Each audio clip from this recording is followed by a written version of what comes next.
ശരി, thank you very much.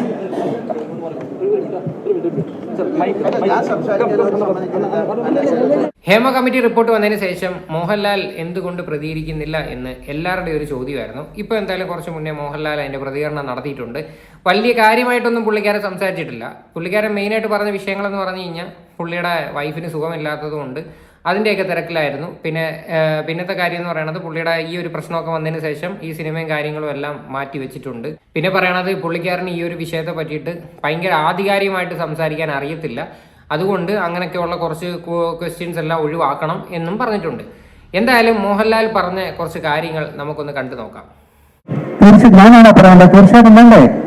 അതിന്റെ അഹന്തേശം അതൊരു കോടതിയിൽ ഇരിക്കുന്ന കാര്യമല്ലേ? ഇവിടുത്തെ ഏറ്റവും വലിയ നിയമ നിർമ്മാണ ഒരു സംവിധാനത്തിൽ ഇരിക്കുന്ന കാര്യത്തെക്കുറിച്ച് ഞാൻ എന്താണ് പറയേണ്ടത്? ഞാൻ വേണ്ടെന്ന് പറയോ? അങ്ങനെയല്ലേ വേണ്ടത്? അതിനെക്കുറിച്ച് ഞാൻ എന്താ പറയേണ്ടത്? അതിനൊരു വിധേയരായവരല്ലേ, എന്താണെന്നൊന്നും അറിയില്ല. ഇതിനു മുമ്പും ഇതിലും വലിയ കാര്യങ്ങൾ നടത്തിയിട്ട് ഇല്ല എന്ന് പറഞ്ഞ് തിരിച്ച് സിനിമയിലും ഒരുപാട് കാര്യങ്ങൾ വന്നവരുണ്ട്. ഇത് സിനിമയിൽ മാത്രമല്ല, അതിലിപ്പോ നമ്മൾ പെട്ടെന്നൊരു തീരുമാനം എടുക്കാൻ ഞങ്ങൾക്ക് സാധിക്കുന്നില്ല.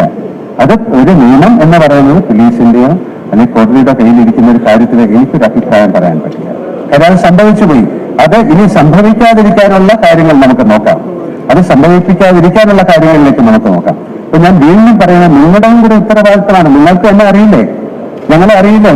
ഞങ്ങളെ കാണുമ്പോൾ ശരിക്കും ഞങ്ങളെ സംസാരിക്കുകയൊക്കെ ചെയ്യുന്ന ആൾക്കാരല്ലേ? ഒരു ദിവസം കൊണ്ട് ഞങ്ങൾ എന്താണ് നിങ്ങൾ കന്യാന്മാരായി പോകുന്നത്? മോഹൻലാൽ ഇതിനകത്ത് പറഞ്ഞു വരുന്ന ഒരു കാര്യം എന്ന് പറഞ്ഞാൽ 47 വർഷമായി ഈ ഒരു ഇൻഡസ്ട്രിയിൽ വന്നിട്ട് ഈ നിമിഷം വരെ നിങ്ങളുടെ ഒരാളായിട്ടാണ് ഞാൻ നിന്നിട്ടുള്ളത് എന്നൊക്കെയുള്ള രീതിയാണ് പറയണത്. പക്ഷെ പുള്ളിക്കാരൻ ഇതിനകത്ത് ഭയങ്കര കാര്യമായിട്ടൊന്നും വലിയ രീതിയിൽ സംസാരിച്ചിട്ടില്ല. വളരെ സീരിയസ് ആയിട്ടുള്ള കാര്യങ്ങൾ കുറേ ചോദിച്ചിട്ടുണ്ട്. പവർ ഗ്രൂപ്പിനകത്ത് മോഹൻലാൽ ഉണ്ടോ എന്ന് ചോദിച്ചപ്പോൾ മോഹൻലാൽ എന്ന് പറയുന്നൊരു വ്യക്തി പവർ ഗ്രൂപ്പിലില്ല. പിന്നെ പറയുന്ന കാര്യം എന്ന് പറയുന്നത് ഹേമ കമ്മിറ്റിയുടെ മുന്നിൽ 2 വട്ടം മോഹൻലാൽ പോയിട്ട് മൊഴി കൊടുത്തിട്ടുണ്ട്. കുറേ കാര്യങ്ങൾ അവർ ചോദിച്ചതിനെല്ലാം മറുപടി കൊടുത്തിട്ടുണ്ട് എന്ന് വ്യക്തമായിട്ട് മോഹൻലാലിൻ്റെ ഭാഗത്തു നിന്ന് പറയുന്നുണ്ട്. പിന്നെ ഒരു സത്യാവസ്ഥ എന്ന് പറയുന്നത് പുള്ളിക്കാരന് ബേസിക്കലി ഈ ഒരു വിഷയത്തിൽ എന്ത് സംസാരിക്കണമെന്ന് അറിയത്തില്ല. അതാണ് എനിക്ക് ഫീൽ ചെയ്തൊരു കാര്യം. പുള്ളി അതിനകത്ത് ഓപ്പണായിട്ട് പറയുന്നുമുണ്ട്. കാര്യം ഇത്രയും കോൺട്രവേഴ്സികൾ നടക്കുമ്പം ഒന്നാമത്തെ കാര്യം, ഈ പറയുന്ന ആൾക്കാരെല്ലാം മോഹൻലാലിന് പരിചയമുള്ള ആൾക്കാരാണ്. പ്രത്യേകിച്ച് സിദ്ദിഖുമായിട്ടൊക്കെ അത്യാവശ്യം നല്ല കമ്പനിയാണ്. അപ്പം ഈ ഒരു വിഷയത്തിൽ എങ്ങനെ പ്രതികരിക്കുമെന്ന് അറിയത്തില്ല. അതുകൊണ്ടാണ് ഇവർ പറയുന്നത് നിയമത്തിൻ്റെ വഴി പോട്ടെ, നിയമം എന്തായിരിക്കും ചെയ്യുന്നത് നമുക്ക് നോക്കാം, കോടതി വിധി വരട്ടെ എന്നൊക്കെയുള്ള രീതിയാണ് പറയുന്നത്. പിന്നെ ഇതിനകത്ത് റിപ്പീറ്റ് ചെയ്ത് പറയുന്ന ഒരു കാര്യമുണ്ട്, നിങ്ങൾ അമ്മയുടെയും WCCയുടെയും കാര്യം വിടൂ, സിനിമയിലോട്ട് വരൂ, സിനിമ എന്ന് പറയുന്ന ഒരു കാര്യം നിങ്ങൾ മൊത്തത്തിൽ നശിപ്പിക്കരുത് എന്നൊക്കെയുള്ള രീതിയിലാണ്. ഇപ്പം പൊതുവെ കേരളത്തിലുള്ള എല്ലാവർക്കും ഈ പറയുന്ന മലയാളം ഫിലിം ഇൻഡസ്ട്രിയിലൂടെ പുച്ഛമാണ് വന്നേക്കുന്നത് ഈ ഒരു വിഷയം വന്നതിന് ശേഷം. 2 ദിവസം മുന്നേ നമ്മുടെ പൃഥ്വിരാജ് വന്നിരുന്ന് ഭയങ്കര ഡയലോഗായിട്ട് കുറച്ച് കാര്യങ്ങൾ സംസാരിച്ചിട്ടും അതിൻ്റെ അസിസ്റ്റൻറ്റ് ഡയറക്ടറിൽ നിന്ന് ഒരു പെണ്ണിന് മോശം അനുഭവം നേരിട്ടെന്നും പറഞ്ഞൊരു പെൺകുട്ടി വന്ന് പറഞ്ഞിട്ടുണ്ടായിരുന്നു. അതുമാത്രമല്ല, ഈ പറയുന്ന നടി പൃഥ്വിരാജിൻ്റെ അടുത്ത് ഈ ഒരു കാര്യം പറഞ്ഞിട്ടും ഉണ്ടായിരുന്നു എന്നാണ് പറയുന്നത്. അതായത് ഇങ്ങനെ ഒരു മോശം അനുഭവം നേരിട്ടു എന്ന് പൃഥ്വിരാജിനെ അറിയിച്ചിട്ട് പോലും പ്രത്യേകിച്ച് ഒരു നടപടിയോ കാര്യങ്ങളോ ഉണ്ടായിട്ടില്ല എന്നാണ് പറഞ്ഞത്. അതാണ് ഇതിനകത്ത് ഒരിക്കലും നമുക്ക് ഇവരെ ആരെയും ജഡ്ജ് ചെയ്യാൻ പറ്റാത്ത രീതിയിലോട്ട് പോവുകയാണ്. ഇവരെ ആരാണ് നല്ലത് ആരാണ് ചീത്ത എന്ന് മനസ്സിലാക്കാൻ പറ്റുന്നില്ല. പൃഥ്വിരാജിൻ്റെയൊക്കെ വലിയ രീതിയിൽ പൃഥ്വിരാജ് വന്ന് ഡയലോഗ് അടിച്ചിട്ട് ഇങ്ങനെയൊക്കെ കേൾക്കുമ്പോഴത്തേക്ക് സ്വാഭാവികമായിട്ടും ആൾക്കാർ എന്തോ ചിന്തിക്കുന്നത്, പൃഥ്വിരാജ് പറഞ്ഞത് പൃഥ്വിരാജുള്ളൊരു സെറ്റിൽ ഇങ്ങനെയുള്ള കാര്യങ്ങളോ മോശമായിട്ടുള്ളൊരു സംഭവങ്ങളോ ഇല്ല എന്നായിരുന്നു പറഞ്ഞത്. ഇത് മോഹൻലാൽ എന്ന് പറയുന്നൊരു വ്യക്തിയുടെയാണ് ഈ ആശീർവാദ് ഫിലിംസും. അതുമാത്രമല്ല, മോഹൻലാൽ എന്ന് പറയുന്ന ആളുടെ ആയിരുന്നു ഈ ആൻ്റണി പെരുമ്പാവൂർ പ്രൊഡ്യൂസർ എന്ന് പറയുന്നതും മോഹൻലാൽ എന്ന് പറയുന്ന ഒരു വ്യക്തിയുടെ പൈസയാണ്. ബേസിക്കലി ആൻ്റണി പെരുമ്പാവൂർ പ്രൊഡ്യൂസ് ചെയ്യുന്നതെന്ന് പറയുമ്പോഴത്തേക്കും നമുക്ക് എല്ലാവർക്കും അത് അറിയാവുന്ന കാര്യമാണ്. അപ്പോൾ അങ്ങനെയുള്ള ഒരു സെറ്റിൽ ഇത്രയും മോശം അനുഭവം നേരിട്ടിട്ട് പോലും ഇവരുടെയൊക്കെ ഭാഗത്ത് നിന്ന് പറയേണ്ട കാര്യങ്ങളല്ല ഇവർ സംസാരിക്കുന്നത്. ഇവരൊക്കെ പല ക്വസ്റ്റ്യൻസും സ്കിപ്പ് ചെയ്യണം. പ്രത്യേകിച്ച് ലാലേട്ടനെ സംബന്ധിച്ച് ലാലേട്ടൻ ഈ ഒരു വിഷയത്തിൽ ചോദിക്കുന്നതിൻ്റെ ചോദ്യങ്ങളെല്ലാം സ്കിപ്പ് ചെയ്യണം. പിന്നെ വേറൊരു കാര്യമുണ്ട്, പുള്ളിക്കാരനെ സംസാരിക്കാൻ പോലും കുറേ ആൾക്കാർ അനുവദിക്കുന്നില്ല. അതിന് മുന്നേ തന്നെ ബാക്കിയുള്ള ആൾക്കാരാണ് കയറി ആൻസർ പറയണത്. എന്തായാലും ബാക്കിയുടെ കണ്ടു നോക്കാം. അത് തെറ്റാണ്. ഒരു മിനിറ്റ് ഞാൻ സംസാരിച്ചത് എന്താ പറയും. അപ്പൊ ഞാൻ പറഞ്ഞ ഇത് തന്നെ നിങ്ങൾ ചോദിച്ചാൽ ഞാൻ എന്താ പറയേണ്ടത്? എനിക്ക് അതിനെക്കുറിച്ച് അറിയില്ല. തീർച്ചയായിട്ടും അതല്ലേ പറഞ്ഞത്, അതിന് നിയമമുണ്ട്, തീർച്ചയായിട്ടും കൊണ്ടുവരണം. ഞാൻ വിചാരിച്ചാലാണോ നടക്കുന്നത്? അതിന് പോലീസുണ്ട്, ഒരു ഗവൺമെന്റ് മെഷീനറി ഉണ്ട്, കോടതിയുണ്ട്. അത് അവർ ചെയ്തുകൊണ്ടിരിക്കുന്ന ഒരു കാര്യമല്ലേ? അതിനെക്കുറിച്ച് ഞാൻ ഇതിൽ കൂടുതൽ എന്താണ് പറയുന്നത്? ശരിക്കും നിയമത്തിൻ്റെ വഴിയിൽ പോട്ടെ, അത് ശരിയാണ്. പക്ഷെ നമ്മൾ പറയേണ്ട കുറച്ച് കാര്യങ്ങളുണ്ടല്ലോ. അല്ലെങ്കിൽ ഈ ഒരു ന്യൂസ് കേട്ടതിന് ശേഷം എനിക്ക് ഭയങ്കര ഞെട്ടലാണ് ഉണ്ടായത്. ഇവരുടെ ഭാഗത്തു നിന്ന് ഇങ്ങനെയൊക്കെ ഉണ്ടാവുമെന്ന് തന്നെ ഞാൻ ഇപ്പോഴും കിടന്ന് സംശയിക്കുന്നുണ്ട്. ഈ ശരിയ കാര്യം അങ്ങനെയൊക്കെ പറയേണ്ട നമുക്ക് സ്വന്തമായിട്ട് എന്തെങ്കിലും പറയാനുള്ള ഒരു കഴിവ് നമുക്കുണ്ടല്ലോ. കാര്യം പ്രത്യേകിച്ച് മീഡിയാസിൻ്റെ മുന്നിൽ വെച്ചിട്ട് ഇങ്ങനെയൊക്കെയുള്ള കാര്യം പറഞ്ഞിട്ട് സ്കിപ്പ് ചെയ്തിട്ട് പോകേണ്ട ആവശ്യമില്ല. ഇത്രയും നാൾ പ്രസിഡന്റ് സ്ഥാനത്ത് നിന്നൊരു വ്യക്തിയാണ് മോഹൻലാൽ എന്ന് പറയുന്നത്. അപ്പം അദ്ദേഹത്തിൽ നിന്ന് കുറച്ചും കൂടെ ഒക്കെ ആൾക്കാർ പ്രതീക്ഷിക്കുന്നുണ്ട്. പക്ഷേ ഇതിനകത്തൊന്നും കൂടുതൽ എനിക്ക് മറുപടി പറയാൻ അറിയത്തില്ല എന്ന് പറഞ്ഞൊരു ഒളിച്ചോട്ടം പോലെയാണ് ഫീൽ ചെയ്യണത്. തലവാക്കിയുടെ കാണാം. എല്ലാവരും കൂടെ പറഞ്ഞാൽ എനിക്ക് കേൾക്കാൻ പറ്റില്ല. അതാണ്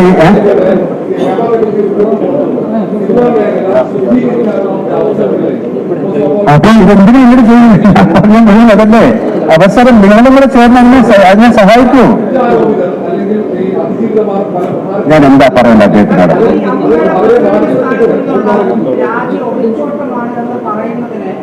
ഞാൻ അതിനെല്ലാം മറുപടി പറഞ്ഞു. ഞാൻ പറഞ്ഞല്ലോ, ഞാൻ ഇതിന് ഒളിച്ചോട്ടമല്ല, എന്റെ കാര്യങ്ങൾ പറഞ്ഞു. ഇതിൽ കൂടുതൽ എനിക്ക് ഒന്നും പറയാനില്ല. ഞാൻ ഏറ്റവും റെസ്പെക്ട്ഫുൾ ആയിട്ടാണ് സംസാരിക്കുന്നത്. എനിക്ക് ഈ ഇവിടെ ഇരിക്കുന്ന എത്രയോ പേര് എനിക്കറിയാം. ഇതിൽ കൂടുതൽ എനിക്ക് എന്താ പറയാൻ പറ്റില്ല.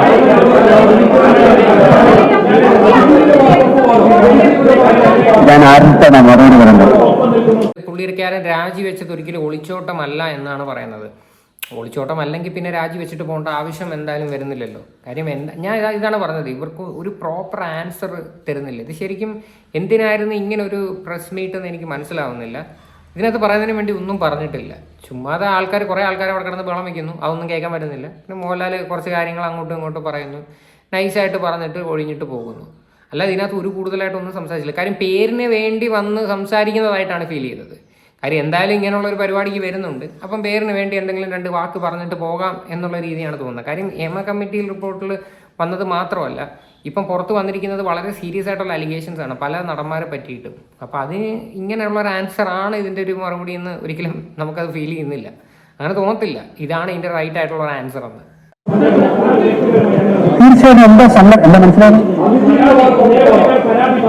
തീർച്ചയായിട്ടും അങ്ങനെയല്ലേ വേണ്ടത്. നമുക്കൊരു സംഘടന അതിനല്ലേ ഉണ്ടാക്കിയത്, ഞങ്ങളുടെ ആൾക്കാരുടെ സംരക്ഷണത്തിന് വേണ്ടിയിട്ടല്ലേ ഉണ്ടാക്കിയത്. ഇത് ഒരു സുപ്രഭാതത്തിൽ 10, 20, 30 അങ്ങനെ വരുമ്പോൾ നമ്മൾ എന്താ ചെയ്യേണ്ടത്? അതെന്താണെന്ന് അറിഞ്ഞിട്ട് തീരുമാനം എടുക്കാം. ഞങ്ങളുടെ കൂടെ നിങ്ങളും നിൽക്കൂ, നിങ്ങളുടെ കൂടെ ഞങ്ങളും നിൽക്കാം. പിന്നെന്താ? തീർച്ചയായിട്ടും അങ്ങനെയല്ലേ വേണ്ടേ?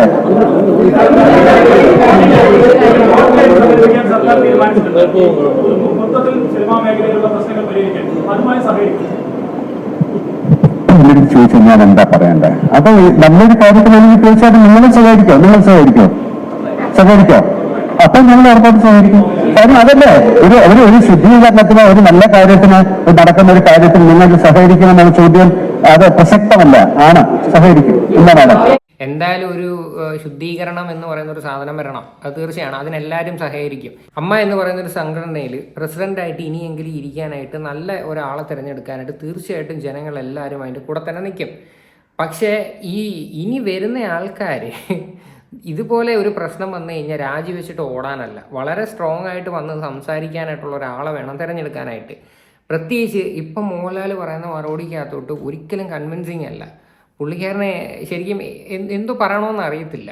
കാര്യം മൊത്തത്തിൽ സത്യം പറഞ്ഞ നാണം കെട്ടിരിക്കുകയാണ്. രണ്ടാമതൊരു കാര്യമുണ്ട്, പുള്ളിയുടെ വൈഫിന് സുഖമില്ലാതെ ഹോസ്പിറ്റലാണ്, സർജറി ഉണ്ട് എന്ന് പറയുന്നത്. അപ്പം ആ ഒരു കാര്യം മേ ബി അതിൻ്റെയൊക്കെ കുറച്ച് കാര്യങ്ങളായിരിക്കും. പുള്ളിയുടെ ഫേസിനകത്ത് കുറച്ച് ഫ്രസ്ട്രേഷൻ നമുക്ക് കാണാൻ പറ്റുന്നുണ്ട്. എന്തോ ഭയങ്കരമായിട്ട് ഡിസ്റ്റർബ് ചെയ്യുന്നുണ്ട്. അത് ആ ഒരു സംസാരത്തിൽ നിന്നത് മനസ്സിലാക്കാൻ പറ്റും. എന്തായാലും ഇതെല്ലാം സംസാരിച്ചിട്ട് അവസാനം ഒന്നും പറയാതെ ഇറങ്ങിപ്പോയി. ഇതാണ് ചെയ്തത്. പുള്ളിക്കാരൻ പറഞ്ഞ് ഇത് എനിക്ക് നിങ്ങൾ സംസാരിക്കാനായിട്ട് അനുവദിക്കുന്നില്ല. അത് വളരെ സത്യമാണ്. കാര്യം ബാക്ക്ഗ്രൗണ്ടിൽ കിടന്ന് എന്തു സംസാരിക്കാൻ നമുക്ക് പോലും കേൾക്കാൻ പറ്റുന്നില്ല. അങ്ങനെ പുള്ളിക്കാരൻ ആ മൈക്ക് കൊടുത്തിട്ട് എനിക്കൊന്നും സംസാരിക്കാനായിട്ട് നിങ്ങൾ അനുവദിക്കുന്നില്ല എന്നും പറഞ്ഞിട്ട് ഇറങ്ങിപ്പോയി. ഇതായിരുന്നു ശരിക്കും നടന്നത്. എന്തായാലും ബാക്കി കുറച്ച് ഭാഗം കൂടെ ഉണ്ട്, അതും കൂടി ഒന്ന് കാണാം. ഇതിപ്പോ ഈ WCC അമ്മാനൊക്കെ ഉള്ള വിഷയം ഇടും. മലയാള സിനിമയെ പറ്റി സംസാരിക്കൂ. അതിൽ എന്ത് വേണമെങ്കിലും ചെയ്യാൻ തയ്യാറില്ലേ? നിങ്ങൾ എല്ലാവരും കൂടെ ചേർന്ന് ചെയ്യൂ.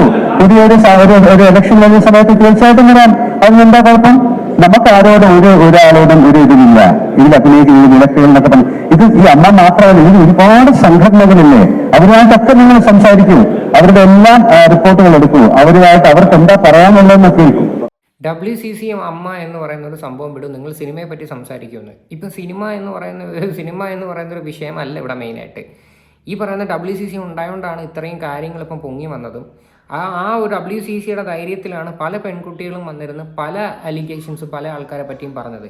വളരെ സീരിയസ് ആയിട്ട് നടന്നുകൊണ്ടിരിക്കുന്ന ഒരു ഇഷ്യൂ ആണിത്. ഈ പറയുന്ന അമ്മയായാലും WCCയുടെ വിഷയമായാലും അതിനെപ്പറ്റി നിങ്ങൾ വിടൂ, നിങ്ങൾ സിനിമയെപ്പറ്റി സംസാരിക്കൂ, സിനിമ തകർക്കാൻ നോക്കുന്നു എന്ന് പറയണത് അതെന്തൊരു ആൻസറാണെന്ന് എനിക്കിതിനകത്ത് മനസ്സിലായില്ല. വളരെ സീരിയസ് ആയിട്ട് നടക്കുന്ന കാര്യങ്ങളല്ലേ സംസാരിക്കുന്നത്. അത് സംസാരിക്കാൻ വേണ്ടിയിട്ടാണ് അവിടെ ഈ ഇരിക്കുന്ന പ്രസ് മീറ്റിലുള്ള പല ആൾക്കാർക്കും ആ വിഷയത്തെപ്പറ്റി സംസാരിക്കാനാണ് മോഹൻലാലിൻ്റെ വായിൽ നിന്ന് കേൾക്കാൻ വേണ്ടിയിട്ടാണ് അവിടെ ഇരിക്കുന്നത്. എന്താണ് ലാലേട്ടൻ ഈ ഒരു വിഷയത്തിൽ പറയുന്നതെന്ന് എല്ലാവർക്കും കേൾക്കാൻ ആഗ്രഹമുണ്ട്. പ്രത്യേകിച്ച് കേരളത്തിലുള്ള എല്ലാവരും, ഈ പറയുന്ന ന്യൂസ് ചാനലും കാര്യങ്ങളും ഈ ഒരു ന്യൂസ് ഫോളോ ചെയ്യുന്ന എല്ലാവർക്കും കേൾക്കാൻ ആഗ്രഹമുണ്ട്. അപ്പം ഈ ഒരു സംഭവം വിടണം എന്ന് പറയണതിനകത്തോട്ട് വളരെ മണ്ടത്തരമായിട്ടാണ് ഫീൽ ചെയ്യുന്നത്.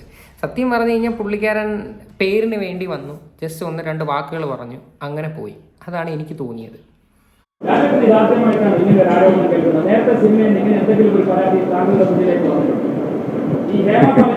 അല്ല, റിപ്പോർട്ടില്ല, നിങ്ങൾ കേട്ടിട്ടുണ്ടോ? അപ്പൊ അങ്ങനത്തെ കാര്യങ്ങൾ ഇത് ഇവിടെയാണ്. സിനിമയിലല്ലാതെ എത്രയോ സമയത്ത് നമ്മൾ കേൾക്കുന്നതാണ്. നമ്മൾ എന്താ ചെയ്യും? നമുക്ക് മുഖമറിയാത്ത അല്ലെങ്കിൽ നമുക്ക് പരിചയമില്ലാത്ത ഏതൊക്കെയോ കാര്യങ്ങൾ പല സ്ഥലത്തുനിന്ന് കേട്ടിട്ടുണ്ട്.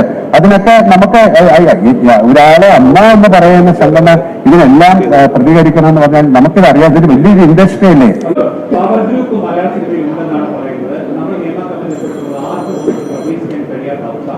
നമുക്ക് ആ കമ്മിറ്റി റിപ്പോർട്ടിൽ ആരൊക്കെയാണെന്ന് അറിയട്ടെ. എന്നാലല്ല എന്തെങ്കിലും ചോദിച്ചാൽ ഞാൻ പവർ ഗ്രൂപ്പില് പെട്ട ഒരാളല്ല, എനിക്ക് അതിനെക്കുറിച്ച് അറിയില്ല. ഇങ്ങനെ അറിയാമെന്ന് ചോദിച്ചാൽ അങ്ങനെ ഒരു സംഭവം ഞാൻ ആദ്യമായിട്ടാണ് കേൾക്കുന്നത്. നമുക്ക് ആ റിപ്പോർട്ട് വരട്ടെ, നിങ്ങൾ വെയിറ്റ് ചെയ്യൂ. ഞാനിങ്ങനെയാണ് കാണുന്ന റിപ്പോർട്ട്. എന്നെ വിളിച്ചതാണ്, ഞാൻ പോയി സംസാരിച്ചിട്ടുണ്ട്.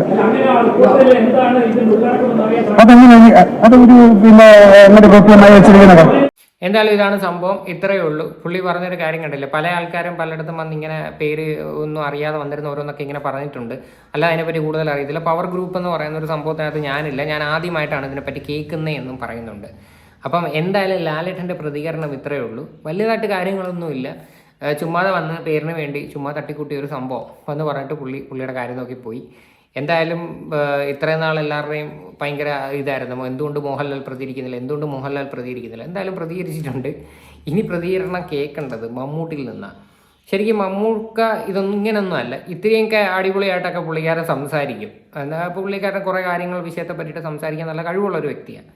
ഇനിയിപ്പോൾ എന്തായാലും മമ്മൂക്ക ഇനി എന്തെങ്കിലും പറയുന്നതെന്ന് അതിനി നമുക്ക് നോക്കാം. അതായിരിക്കും ഏറ്റവും നല്ലത്. ഇത് വെറുതെ ചുമ്മാതെ ലാലേട്ടൻ വെറുതെ വന്നിരുന്ന് ഇങ്ങനെ ഇതിനെ ഭേദം സംസാരിക്കാതിരിക്കുന്നതായിരുന്നെന്ന് എനിക്ക് തോന്നിയത് ഈ ഒരു വിഷയത്തെ പറ്റി. എന്തായാലും നിങ്ങളുടെയൊക്കെ അഭിപ്രായങ്ങൾ എന്താണെന്ന് വെച്ചാൽ നിങ്ങൾ തീർച്ചയായിട്ടും കമൻറ്റ് ചെയ്യുക.